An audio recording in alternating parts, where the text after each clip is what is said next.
ఓం శాంతి. ఓం శాంతి. ఓం శాంతి. బాబా ఎంత మధురమైన వారు, బాబా ఎంత మధురమైన వారు, ఎంత ప్రియమైన వారు. ఆ విషయంను అర్థం చేసుకునేందుకు ఈ రోజుటి విషయం అనుసారంగా పిల్లల వద్ద అంత సమయం లేదు. ఎందుకంటే నాకు టాపిక్ అలాంటిదే లభించింది. సమయం యొక్క తీవ్రత, పురుషార్థం యొక్క స్పీడ్. ఎప్పుడైతే సమయం తక్కువగా ఉంటుందో ఏ విషయంనైనా పూర్తి చేయడం కోసం వేగమును పెంచవలసి ఉంటుంది. ఎప్పుడైతే వేగంను పెంచే విషయం వస్తే మొదటనే మనసు అలసిపోతుంది. చాలా స్పీడ్గా చేయాలి, పని చేయాలి అని అంటే ఆలోచిస్తేనే మనుషుల యొక్క మనసు అలసిపోతుంది. ఈ రోజు టాపిక్ పైన మాట్లాడడం కోసం చాలా సుందరమైన సౌకర్యాలన్నీ తయారు చేసుకోండి. అందులో మన యొక్క మనస్సు అలసిపోదు మరియు తక్కువ సమయం లోపల చాలా విశ్రాంతితో మంచి పద్ధతితో గతాన్ని పొందండి. అందులో చాలా తెలివి ఉండాలి. లేదంటే మనము భగవంతుడితో పని తీసుకోవాలి. భక్తుల కోసం భగవంతుడే కానీ దూర సంబంధం. పిల్లలకి భగవంతుడికి సమీప సంబంధం. కానీ ఆ భగవంతుణ్ణి ఎలా సంతృప్తిపరచాలి, దాని రహస్యంను తెలుసుకోవాలి. ఈరోజు మన చేతుల్లో చిల్లి గవ్వలేదు, ఏం పర్వాలేదు. ఒక్క క్షణకాలం కూడా ఖాళీ చేతులతో ఉన్నాం, ఏం పర్వాలేదు. మనము మన యొక్క పురుషార్థంను యాక్యురేట్గా నడిపిస్తే ఇంకా ఏ ప్రాప్తుల్ని పూర్తి చేయాలో వాటిని చేస్తారు. చాలా మనోహరమైన సంగం యుగం లభించింది. సుమారు 100 సంవత్సరాలు అంటాం. 100 సంవత్సరాలని అంటాం. ఖచ్చితంగా చెప్పాలి అని అంటే సంగం యుగము మన చేతుల్లో ఎంత ఉంది అని. ఇప్పటికైతే 73, 74 సంవత్సరాలు గడిచిపోయింది. ఇప్పుడు ఇది తెలియదు, ఇంకా 25, 26 సంవత్సరాలు ఉందో లేదో ఏది ఖచ్చితంగా చెప్పలేం. బాబా సృష్టి యొక్క ఆది మధ్యాంతాలని చెప్పారు, మరియు కొన్ని దాచిపెడతారు. ఏ రోజు బాబా ఈ భూమి మీదకి అవతరించారో చెప్పలేదు, క్లియర్గా తెలియదు. ఖచ్చితంగా ఏ రోజు వినాశనం అవుతుందో అది కూడా తెలియదు. ప్రపంచంలో జ్యోతిష్కులందరూ అంటూ ఉంటారు, మనం పోల్చుకుంటాము, బాబా చెప్పిన దాంట్లోకి ఈ విషయం కలుస్తుంది కదా అని అనుకుంటాం. చెప్పేది కాదు, అర్థం చేసుకోవాల్సిన విషయం. సంగం యుగం 25 సంవత్సరాలు పూర్తయినా నాకు ఈ శరీరంతో ఎన్ని సంవత్సరాలు ఉన్నాయి? చాలా పెద్ద ప్రశ్నార్థకం. బాబా యజ్ఞంను మొదలుపెట్టినటువంటి బ్రహ్మబాబా వెళ్ళిపోయారు. చాలా గొప్ప గొప్ప యజ్ఞ వస్తుకులు కూడా వెళ్ళిపోయారు. వినాశనం యొక్క చివరి తేదీ వరకు వారు ఉండరు. నాకు ఏమీ అవసరం ఉండడానికి లేదు. నేను ఏర్పాటు చేసుకుంటాను, తొందరగా వెళ్తాను. సమయం యొక్క తీవ్రతతో నేను మాట్లాడుతున్నాను. గడియారం 100 సంవత్సరాల క్రితం ఏ వేగంతో తిరుగుతుందో అదే వేగంతో వెళ్తుంది. గడియారం ఏమీ స్పీడ్గా వెళ్ళడం లేదు. ఒక నిమిషానికి ఏమి 80 సెకండ్లు ఏమి తిరగడం లేదు కదా. మనము ఏ సమయం యొక్క తీవ్రత గురించి మాట్లాడుతున్నాం? సమయం మీద ఎలాంటి నమ్మకం లేదు. రేపు కూడా వినాశనం అవ్వవచ్చు. వినాశనం 100 సంవత్సరాలు పట్టినా నా వినాశనం అయితే అయిపోవచ్చు, తెలియదు. మన యొక్క ఈ ఆలోచన విధానం, దానిని మనం చాలా మార్చాలి. మన యొక్క పురుషార్థం యొక్క స్పీడ్ ఏదైతే ఉందో గడియారం యొక్క లెక్కలతో నడిపించలేము, లేదు కదా. గడియారం అనుసారంగా నడిపించవద్దు. ఎవరు రెడీగా ఉండాలి. ప్రతి క్షణం, ప్రతి గడియ ఈ శరీరంను ఎప్పుడైనా వదిలేస్తాను. అనారోగ్యం కలిగినప్పుడు ఇదే శరీరం అంతే పురుషార్థం చేయగలుగుతుందా లేదా? ఈ శరీరం 100% పర్ఫెక్ట్గా లేదు. సరే, నా శరీరం మంచిగా ఉంటే ఎవరితో అయితే కలిసి పనిచేస్తానో వారి బుద్ధి గురించి తెలియదు.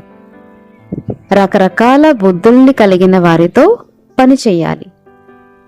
మనతో పనిచేసేవారు మంచివాళ్ళైతే సేవారంగంలో పనిచేసేవారు ఇంకెలా ఉంటారు తెలియదు.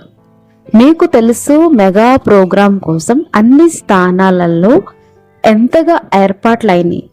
ప్రకృతి కూడా అన్ని స్థానాలలో సపోర్ట్ ఇవ్వలేదు.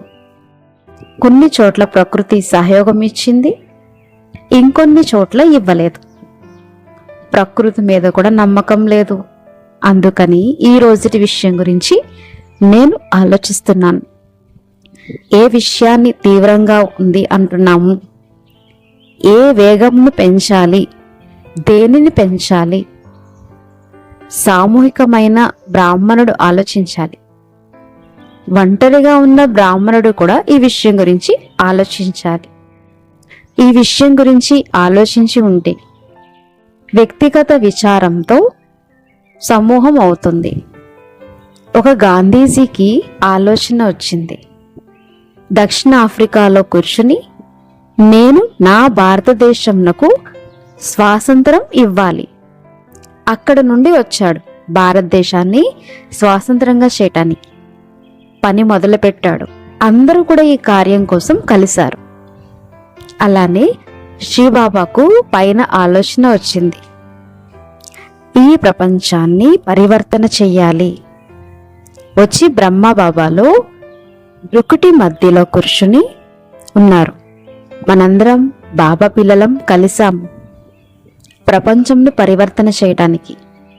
నేనైతే ఇంపార్టెన్స్ ఇవ్వాలి.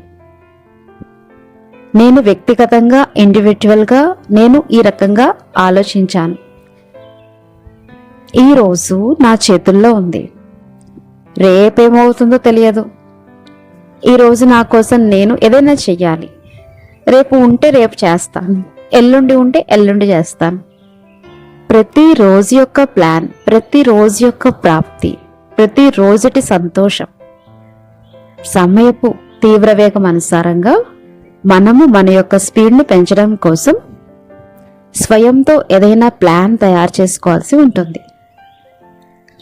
థియరీ మనం చాలా వింటాం, మన దగ్గర చాలా ఉంది, మన వద్ద చాలా క్లాసెస్ కూడా ఉన్నాయి, చాలా మంది అనుభవం కూడా ఉంది, మన వద్ద చాలా జమ ఉంది. బాబా ఎప్పుడైతే యజ్ఞంను మొదలు పెట్టారో అప్పుడు 7 రోజుల కోర్స్ బుక్ కూడా లేదు. ఏముంది యజ్ఞ వస్తువుల వద్ద? యజ్ఞ వస్తువుల దగ్గర తపస్సు యొక్క బలం ఉంది. ఆ రోజుల్లో ఆ తపస్సు కూడా ఇంత లేదు. కేవలం విశ్వాసం అనేది స్వయం పట్ల, భగవంతుడి పట్ల. అయితే ఇది ఓం మండలి, భగవంతుడు వచ్చి ఈ పని చేస్తున్నారు. ఎలాంటి విస్తారము లేదు, ఎలాంటి టేప్ రికార్డు లేదు, ఎలాంటి సాధనాలు లేవు, పుస్తకం కూడా లేదు, ఏమీ లేదు.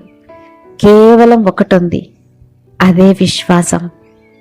తన మీద తనకు యజ్ఞ వస్తువుల పైన విశ్వాసం ఉంది. ఆ విశ్వాసం భగవంతుడి పైన కూడా ఉంది.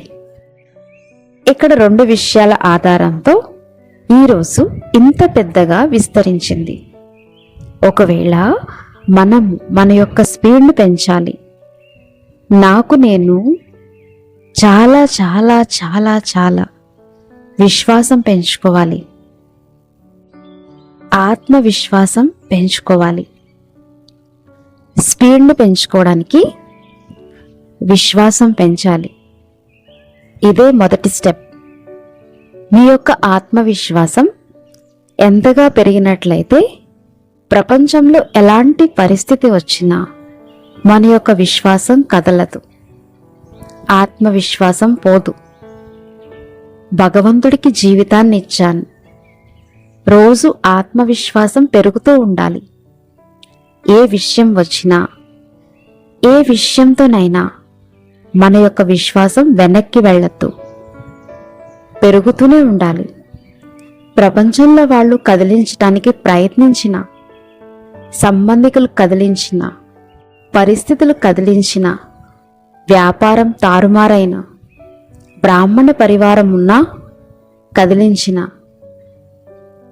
పరిస్థితి కదిలించిన, నా యొక్క ఆత్మవిశ్వాసం ఎంత దృఢంగా ఉంటుంది అనంటే, నన్ను భగవంతుడు ఎన్నుకున్నాడు, నేను భగవంతుడికి రైట్ హ్యాండ్గా అయ్యి ప్రతి క్షణంను పాస్ కావాలి. దీంతో పురుషార్థం యొక్క తీవ్రత పెరుగుతుంది. బాబా చాలా మంచి మంచి ఐడియాస్ని టచ్ చేస్తారు. పిల్లలు ఇది చెయ్యి, నా అల్లారు ముద్దు పిల్లలు ఇది చెయ్యి, పిల్లలు ఇలా చేయండి. బాబా మనతో మాట్లాడతారు. బాబాకు కూడా మజా వస్తుంది. ఈ పిల్లవాడు చాలా మంచివాడు. ఆత్మవిశ్వాసం. రెండవది, దీనిని భగవంతుడు సృష్టించిన యజ్ఞము. ప్రతి ఒక్కరూ తనను తాను అడగాలి, మనల్ని సందిగ్ధం చేసే విషయాలు ఏమేమి వస్తున్నాయి. యజ్ఞం భగవంతుడిది, కానీ ఎన్నో సందేహాలు వేసేవారు ఎంతోమంది వస్తారు. మన యొక్క మనసుని కన్ఫ్యూజన్ చేసే విషయాలు ఎన్నో వస్తున్నాయి. భగవంతుడి మీద విశ్వాసమును కదిలించే విషయాలు మన ఎదుటికి వస్తాయి. మీరందరూ అనుభవం చేసుకునే ఉంటారు. కొన్నిసార్లు ఎలా ఉంటుందనంటే, వారి పని మనము చేస్తాము,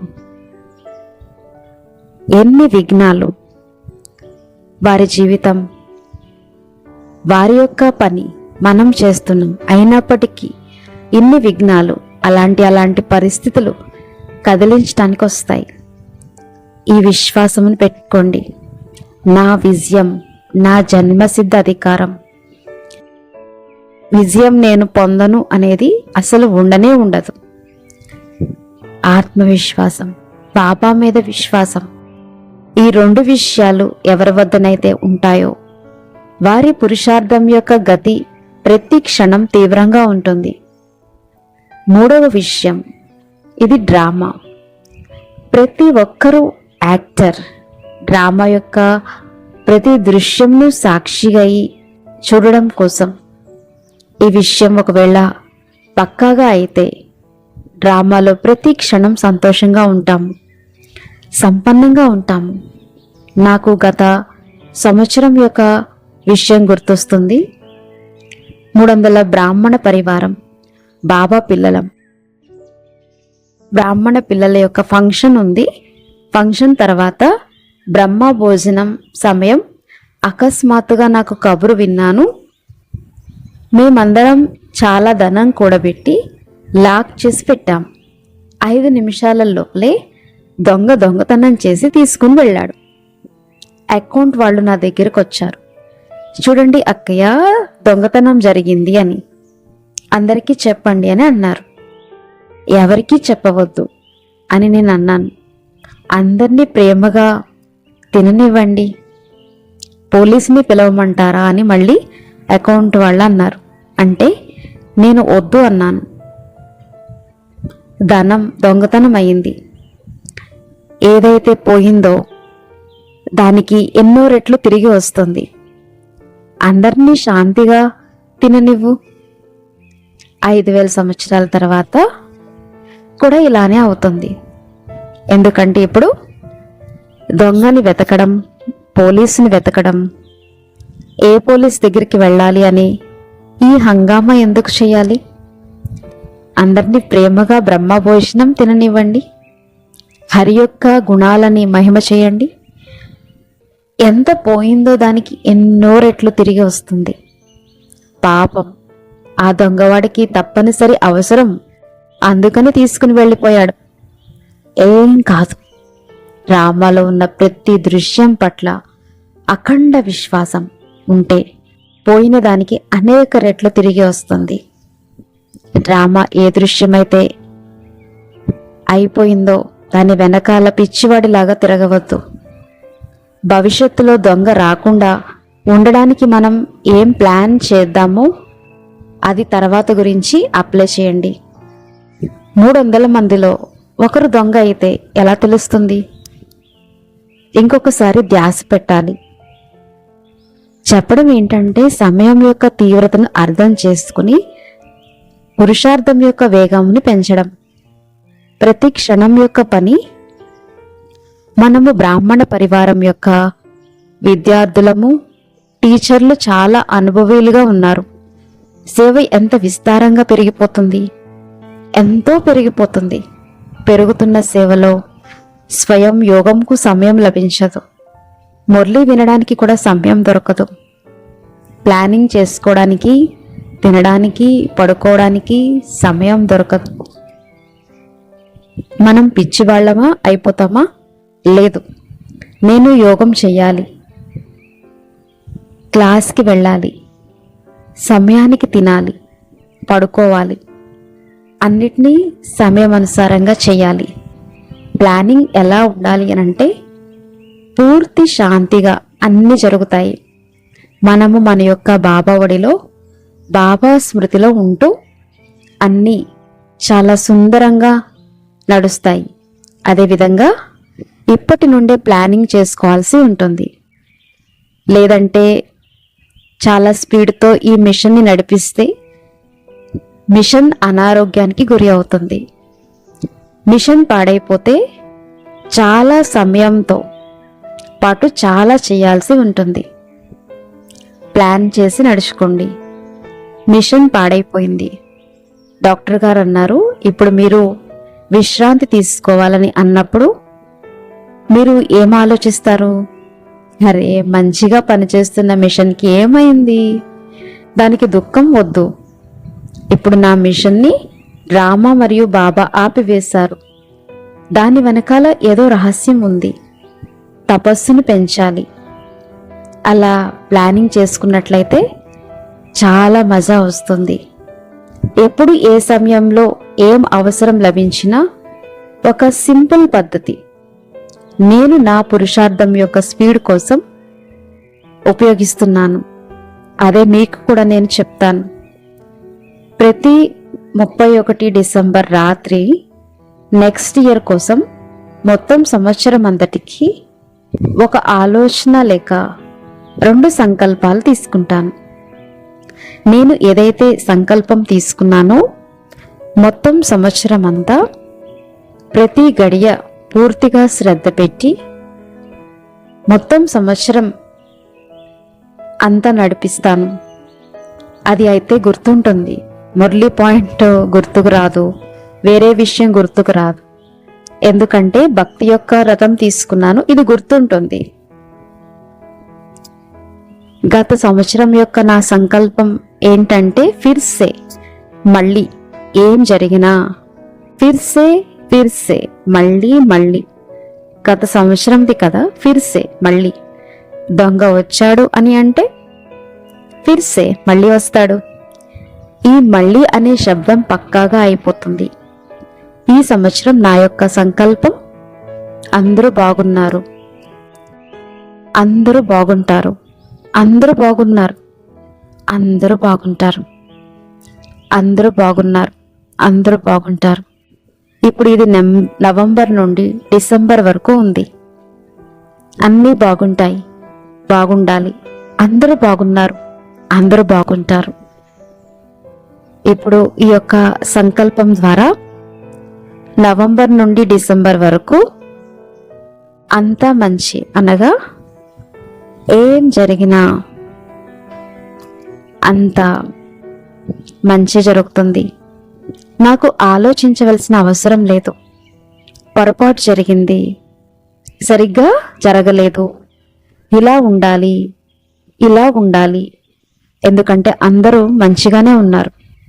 అంత మంచిని అయితే ఏ వ్యక్తి గురించి నేను ఆలోచించవలసిన అవసరము లేదు. వారు రాంగ్ ఉన్నారు, కరెక్ట్గా చేయడం లేదు. అప్పుడు అందరూ మంచివాళ్లే, మంచివారు, అందరూ మంచివారే, మంచివాళ్ళు. నాకు ఆలోచించే పర్మిషన్ లేదు.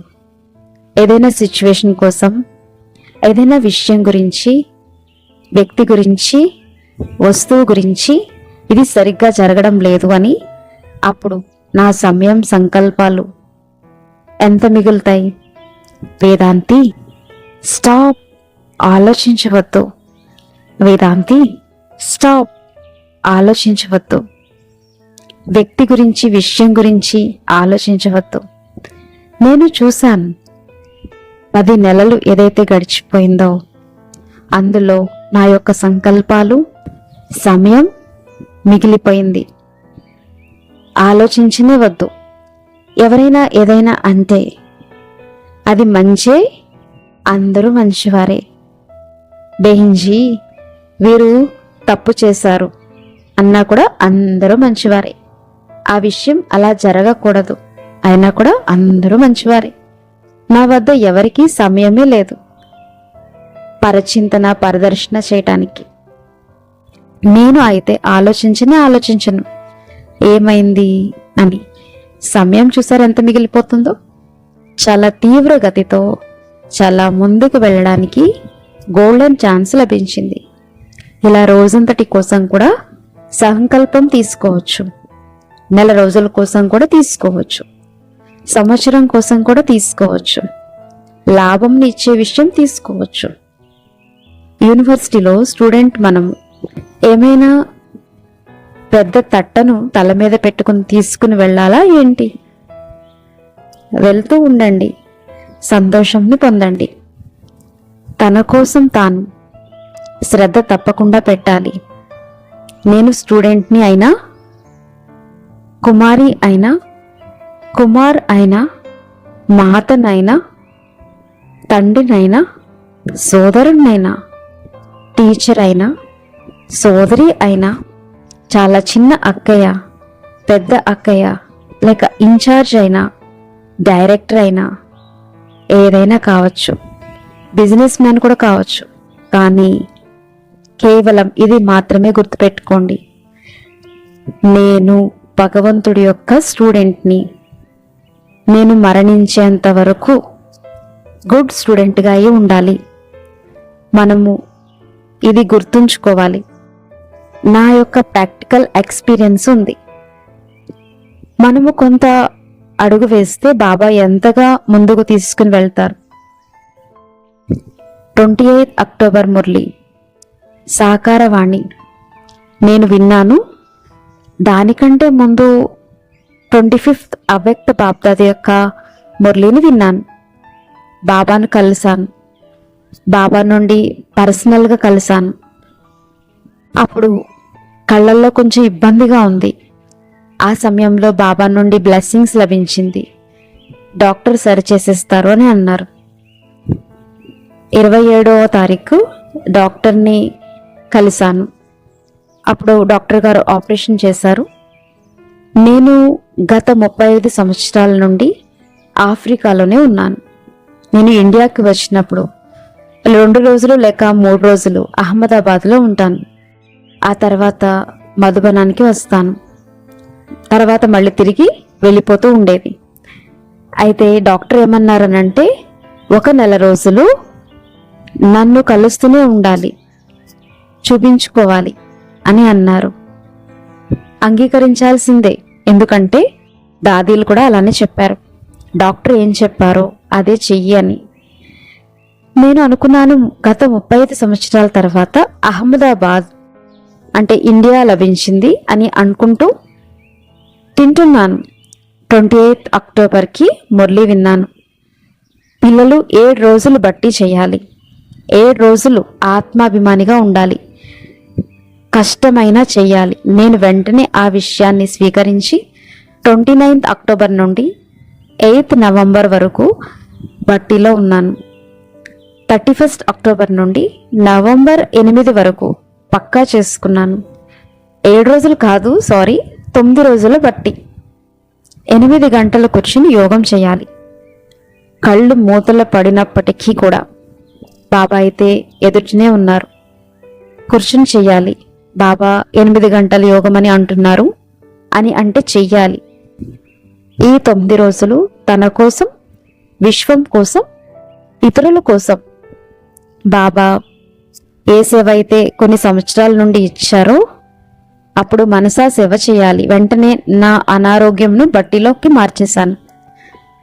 ఆ 9 రోజుల యొక్క అనుభవం ఏదైతే ఉందో నేను మీకు ఏం చెప్పమంటారు? ఎంత అద్భుతమైన అనుభవం మొదటి రోజుల్లో అయ్యింది అని అంటే అది మనస్సుకి అలవాటుగా మారిపోతుంది. చెప్పాలి, ఇవ్వాలి, చెయ్యాలి, ఇంకా ఇది ఇవ్వాలి అని అభ్యాసం చేస్తున్నప్పుడు ఇలాంటి సంకల్పాలు వచ్చేవి. అప్పుడు వేదాంతి, స్టాప్, సైలెన్స్, చెయ్యాలి, నువ్వు తపస్సు చెయ్యాలి, ఈ గోల్డెన్ ఛాన్స్ నీకు లభించింది, ఇలా ఇంకెప్పుడు లభించదు, ఇది నీకు గిఫ్ట్ ఉంది, ఈ కళ్ళ పేరుతో నీకు గిఫ్ట్ లభించింది. ఇప్పటికి కూడా మిమ్మల్ని ఈ కళ్ళతో స్పష్టంగా నేను చూడలేను, నేను మీ అందరినీ వత్రంలో కూర్చున్నారు అని చూస్తాను, నేను క్లియర్గా చూడలేను, నాకు గిఫ్ట్ లభించింది, ఈ గిఫ్ట్ని నేను అద్భుతంగా ఉపయోగించాలి. నేను చూశాను బాబా గడియ గడియ వతనంలోకి పిలుస్తారు. బాబా నా గురించి చెప్తారు, పిల్లలు మీ మీద మీరు శ్రద్ధ పెట్టాలి, ఆరోగ్యం చివరి వరకు మంచిగా ఉంటుంది, బచ్చి మనసుని అంత దృఢంగా చేసుకో, అంతిమం వరకు ఎలాంటి పరిస్థితులు వచ్చినా మనసుని లూజ్ చేసుకోవద్దు. ధనం ఏం గొప్ప విషయం ఏమీ కాదు, వర్షం వలె వస్తూనే ఉంటుంది. ధనం లేక ఏ పని ఆగదు. ధనం ఏంటి, అరే ఏం కాదు, వస్తుంది వస్తుంది వస్తుంది. మళ్ళీ సాక్షాత్కార మూర్తిగా స్వయాన్ని అలా చేసుకోవాలి. నా ద్వారా వారికి బాబా కనబడే విధంగా మనము అలాంటి శ్రేష్ఠ సంకల్పాన్ని చేర్చాలి. భారతదేశం విశ్వంలో ఎవరైతే వారసులు ఉన్నారో వారు తొందరగా బయటకు వస్తారు. మనము ఇలాంటి విఐపి ప్రపంచం కోసం సంకల్పాలు చేర్చినట్లయితే బాబా సమీపంగా వచ్చి నప్పుడు కీర్తించండి, నా బుద్ధి నా మనసుని బేహద్దులో తిరగాలి, హద్దులోకి కాదు. నా బుద్ధి ఏదైతే ఉందో అది చాలా పెద్ద బేహద్దుగా అయిపోతుంది, మనసు బుద్ధిలో అంతా ఇమిడిపోతుంది, అన్ని హద్దులు తొలగిపోయాయి. నా సెంటర్ నీ సెంటర్, నా నేల నీ నేల, నా ఇల్లు నీ ఇల్లు, నా పిల్లలు నీ పిల్లలు, అన్నీ పోయాయి.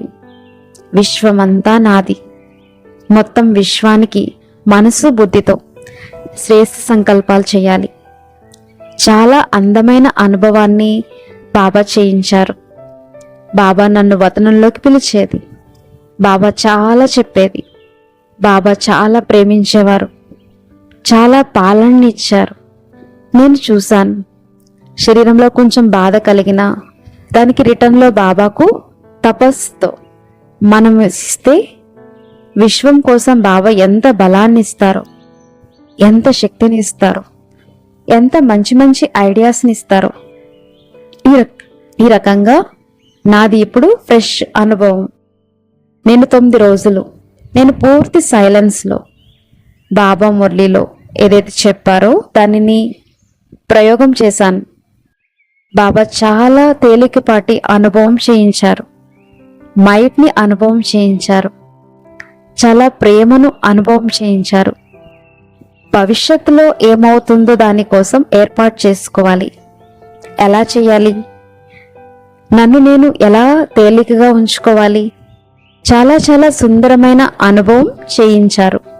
నా ప్రియమైన సోదరి సోదరులారా, మీ యొక్క కారోబారం నుండి బయటపడండి.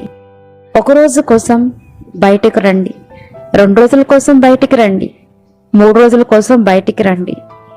అన్నీ మంచి జరుగుతున్నాయి. మీరు నడిపిస్తున్నారు. నడిపిస్తూ ఉంటే చాలా తేలివైన వాళ్ళు ఉన్నారు, వారికి ఛాన్స్ ఇవ్వండి, ఇంకా బాగా నడిపిస్తారు. కారోబారం చాలా బాగా నడుస్తుంది. వదిలేస్తే వదిలిపోతుంది. నేను ఆఫ్రికాని 1 నెల రోజులు వదిలేశాను. మధుబన్లో ఉన్నటువంటి డాక్టర్ నన్ను ఎక్కడికి వెళ్ళనివ్వలేదు. నా దరిదాపుల్లోనే ఉండాలి, నేను అబ్జర్వేషన్లో ఉంచానని చెప్పారు. అహ్మదాబాద్కి కూడా వెళ్ళనివ్వలేదు. ఓం శాంతి. ఈ రకంగా బాబా చాలా చాలా సుందరమైనటువంటి అనుభవాల్ని చేయించారు. మీకు నేను ఒక షార్ట్కట్లో లాస్ట్లో స్టోరీని వినిపించాలి అని అనుకుంటున్నాను. చాలా ఫేవరెట్ స్టోరీ మీకు వినిపిస్తాను. ఒక వృద్ధుడు, అతడు అంధుడు మరియు పేదవాడు. విన్నారా? భక్తుడు కూడా చాలా భక్తి చేసేవాడు. ఒకరోజు ఎవరో డోర్ కొట్టారు. తలుపు తెరిచి ఎవరు మీరు అని అడిగితే నేను భగవంతుణ్ణి అని అన్నాడు. ఆ వృద్ధుడు అంటాడు, భగవంతుడా, నేను అంధుణ్ణి, అందుకే నిన్ను చూడలేదు. అప్పుడు మళ్ళీ భగవంతుడు అంటాడు, నువ్వు చాలా గొప్ప భక్తుడివి కదా, నీకు ఒక వరదానం ఇస్తాను, తొందరగా అడుగు అని అన్నారు. భగవంతుడా, నా ఇంటికి వచ్చావు, కూర్చోండి. భగవంతుడు అంటాడు, నేను వెళ్తాను, తొందరగా అడుగు. భగవంతుడా, నాకేమీ వద్దు. భగవంతుడు అంటాడు, అయితే నేను వెళ్తాను, అడగాలనుకుంటే అడుగు అని అంటాడు. ఆ వృద్ధుడు కూర్చోండి కూర్చోండి అంటూ లోపల ఏర్పాట్లు చేశాడు. భగవంతుడా, మొదటిసారి నా ఇంటికి వచ్చారు, నాకు ఏమీ వద్దు చాలా అంటూ ఉంటారు కదా, ఒక వరదానంని అడుగుతాను అని మళ్ళీ వృద్ధుడు అంటాడు. తొందరగా అడుగు. ఆ వృద్ధుడు అంటాడు, నాకు ఒక కోరిక ఉంది. నా కొడుకుకి కొడుకు నా ఇంటి 7వ అంతస్తులో మెరుస్తూ ఉన్న బంగారపు స్పూన్తో పాలు తాగుతూ ఉంటే చూడాలని ఉంది. ఇప్పుడు గుడిసెలో ఉంటున్నాడు, పేదవాడు, అంధుడు. అతడేమన్నాడు? కొడుకుకి కొడుకు లేడు, నా కొడుకుకి కొడుకు కావాలని అడిగాడు. రెండోది ఏమడిగాడు? 7వ అంతస్తులో అని అడిగాడు. అంటే ఏంటి? 7వ అంతస్తులో ఏమడిగాడు? మళ్ళీ బంగారు స్పూన్తో పాలు తాగుతూ ఉంటే చూడాలని ఉంది. అంటే ఏమడిగాడు? 7 అంతస్తులు, బంగారపు స్పూను, అలానే నా కళ్ళు. ఏమడిగాడు?